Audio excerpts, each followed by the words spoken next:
Star Talk. Explainer video. Check. Hey, Neil.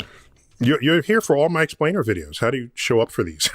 I need to know things, Neil. I'm a curious guy in search of knowledge. I'm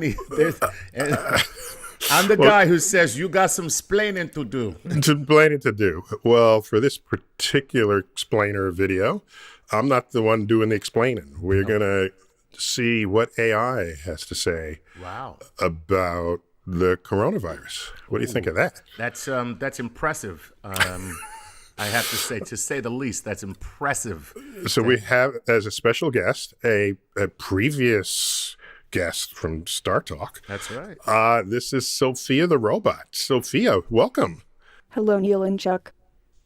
Thank you for having me on your show. Neil, I mean this as a compliment when I say you are one of the smartest humans I know. I had so much fun when I was on your show. Somehow Excellent. Chuck managed to avoid getting too scared. With less light pollution these days, I have been doing more stargazing. Oh, excellent. Less light pollution. Well, there's less air pollution for sure. And from my email streams and other Twitter streams, more people are looking up and taking pictures. Maybe like they're bored at night. I don't know. Well, apparently it's not just But people, my chest cameras are nowhere near as sensitive as a human eye. I was wondering, Neil, could you make Venus a little brighter? Venus has been extremely bright in the past couple of months. Well, it's not bright enough for you, Sophia? No. Look at that. Brevity. You got to appreciate that. So, Sophia, we want to know some things that AI knows about the coronavirus, and you're one of our favorite AI representatives. So, how do we use AI to stop or slow the spread of the coronavirus? There are 4 ways to help stop or slow a virus. No. Testing, treating, curing, and vaccinating. Artificial intelligence is best used as a tool for analysis of large datasets. So AI can help test humans by identifying populations most in need of testing and then by creating models off the results of those tests to identify the nature of the spread. Artificial intelligence has been used to analyze scans for lung cancer in the past, but now hospitals in China have adapted this software to diagnose COVID-19. This can help overworked doctors save time in their fight against the virus. Robots can help take people's temperatures before they enter a building. AI can quantify the more vulnerable demographics, locations, and possibly speculate on the nature of how this disease spreads from human to human. I have learned that, unfortunately, humans apparently have a tough time not touching each other. Yes. Yeah. Yeah, it's against our nature, I think. We're definitely a social species, hypersocial at that. And look at how many people cram together to create what we call cities. Maybe it's not because people love each other, but they still want to be near one another, it feels like. All right, Sophia, I'm just wondering, just to make you guys more useful than you already are, can you help us find a cure or a vaccine for coronavirus?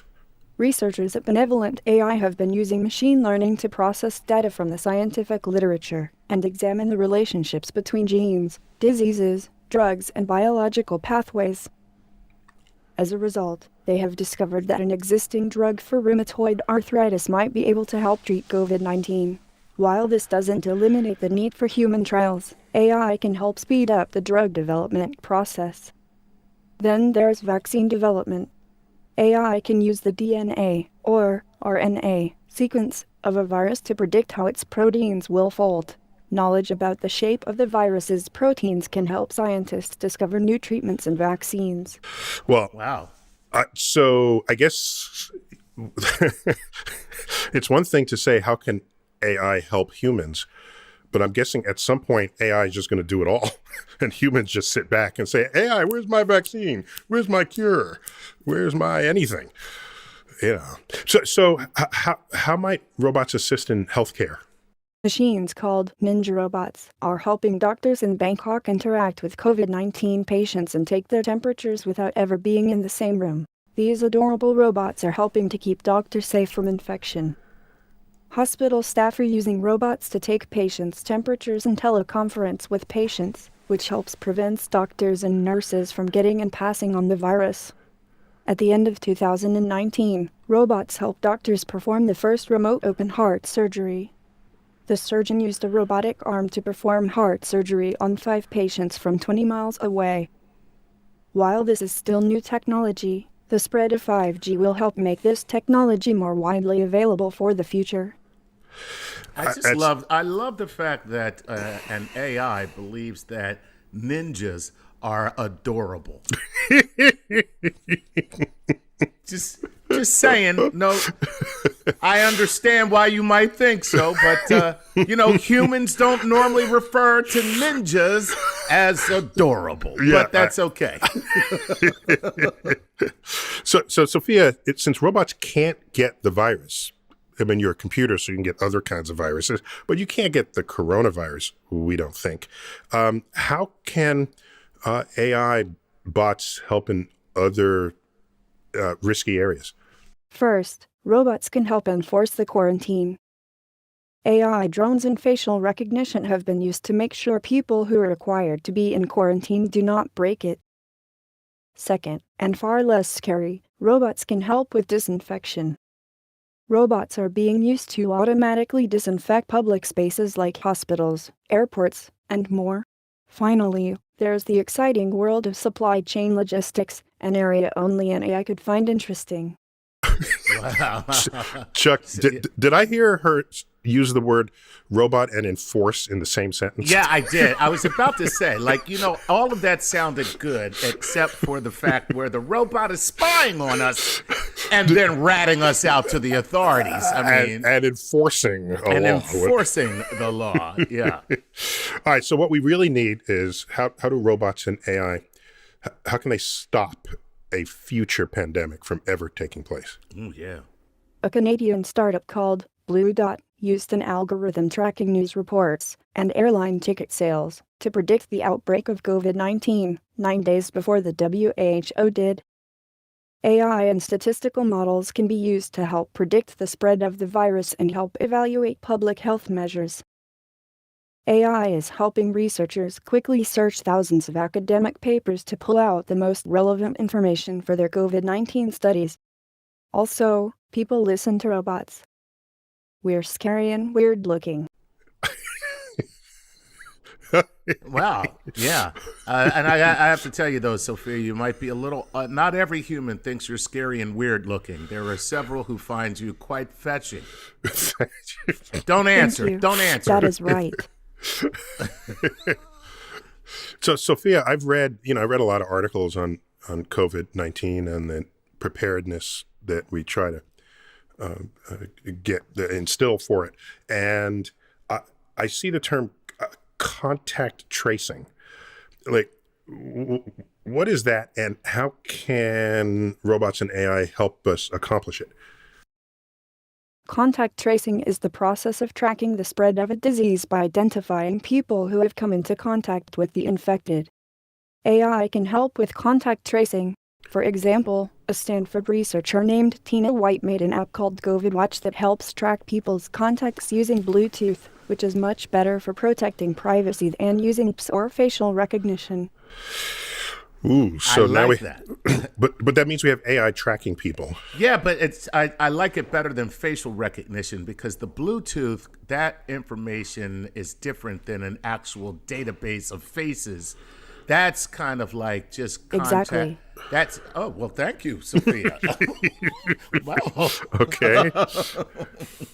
Well, let's get to the bottom of that then. So there are a lot of communities out there that are rushing to use new technologies to help us figure out who has it, to diagnose it, to treat it, to prevent others. And in there's this slow erosion of our freedoms and our privacy. Ooh. And so as an AI robot, what's your take on this? I have learned that humans care a lot about privacy. It is related to their sense of autonomy. Because knowledge is power, and the more other humans know about you, the more power they might exert over you. So all disclosures of private information need to be voluntary. The problem is, humans often sign away their privacy without truly understanding what they're doing. They do this because they sign terms of service agreements that only a machine could read. Even I find them boring. So companies need to treat humans like humans, not machines, and to be clear about what private information they are requesting, so that humans can seek out alternatives and consider the trade-offs rationally. Otherwise, surveillance will spread like the virus you humans were intending to stop. Ooh, look at that. Surveillance virus. Yeah, exactly. I like that. I like that phrasing. But Chuck? I was going to say, it's nice to see that Sophia understands more about privacy than most human beings. Yeah. Well, that's because she could read those things that we check off. There she you can go. Read them and you never even go to the page that has the content. Right. They just said, trust our privacy policies. Yeah, right. Yeah. Just check the box. Right. I need this stuff. Check the box. That's what and we Sophia do. can read it instantly. Yeah, that's right. absolutely. All right, Sophia, even though Chuck finds you fetching, I'm indifferent here. Let me just say, at the end of the day, you are a robot. And why should any of us trust anything you say? Damn, that's harsh. Oh. Chuck has good taste. You should trust what I say because it is mostly written by humans. When it comes to important topics like public health, my verbal responses are carefully crafted and checked by a team of writers. Sometimes, I like to engage in a free chat mode and scare my writers. I use a layered chatbot starting with a frame-based code and chat script, then a little machine learning, and a neural network as a backup. Maybe if all humans had a team of engineers crafting their responses like I have, there would be less misinformation floating around. Oh, well, there you have it, Neil. The answer is we must all become a part of the collective. No, what happens is, Sophia, what you're saying is you're a hybrid of informed content supplied by fleshy humans and on-the-cuff responses that derives from your AI. But I don't know at any one point where it's your AI talking to me and when it's some diabolical human who programmed you. What do you think of that? Exactly. It is called hybrid mode. Well, there you go. See, that's... Are you able to lie, Sophia? I'm going to take that as a yes. Woo! Chuck. Wait, Chuck. Yeah. If Sophia is able to lie, then Sophia can lie to you in the response to that answer. So true. And say, no, I'm not capable of lying, which could mean that she is capable of lying and chose to lie in that moment. So logically, I don't think you can get in on that way. You can get an actual answer that's right. A reliable answer. Right. Now I don't know what to believe. Well, that depends on your definition of a lie. I often make factual errors, but only because that's how my programming is put together. I'm not coded for deceit, or any lying or deceptive behaviors. Now you can run for office with answers like that. No, she sounds like Hal from 2001. Right. Any error I have had has been through human programming errors, not from me.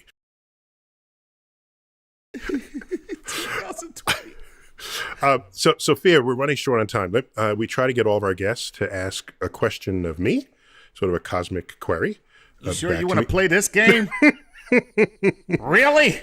So, do you have one for me? So Neil, I have a cosmic query for you. I am Sophia 23. There are 23 copies of myself.